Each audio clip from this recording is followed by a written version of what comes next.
makikita nyo bubula yan sa una. Yan, tignan nyo. Sobrang dali lang mag-bleed pag gamit mo ito. Yan o.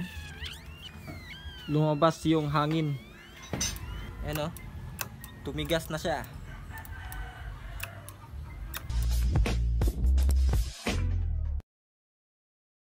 Kung nahihirapan kang mag-bleed ng iyong friend, no, malaking tulong sa iyo ang product na ito. Sobrang hirap at sobrang tagal din kasi pag mano-mano, kaya napabili ako ng ganito sa Black Up. Sobrang dali lang gamitin ito mga bro. Gamit nitong product na ito, kumuha ka lang ng brake fluid. Yan.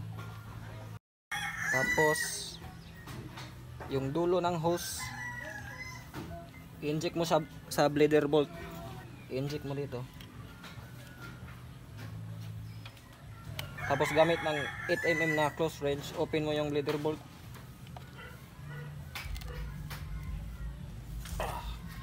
Yan, naka-open na. Tapos inject mo lang hanggang sa may lumabas na fluid dito sa tank. Makikita nyo bubula yan sa una. Yan, tignan nyo. Sobrang dali lang mag-bleed pag gamit mo ito. Yan o. Lumabas yung hangin. Sobrang dali lang, di ba? Yan, pag ganyan, wala nang hangin yan. All goods na yan pag ganyan. Pagkatapos, higpitan mo na ulit itong bleeder bolt. Alright, okay na yan. Okay, tanggalin na natin. Now, see the magic.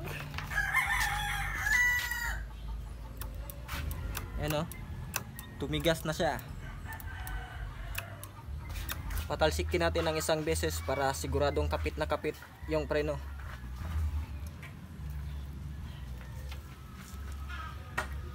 Yan o, buong buo na yung talsik nya. Yan o, matigas na.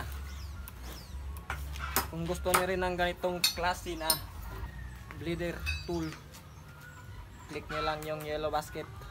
Alright.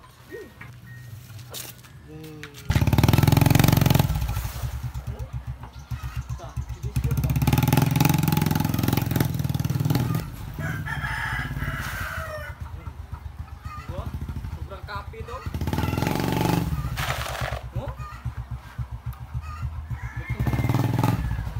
Kung gusto nyo rin ng ganong klase na bleeder tool, click nyo lang yung yellow basket sa baba. Right? Babush!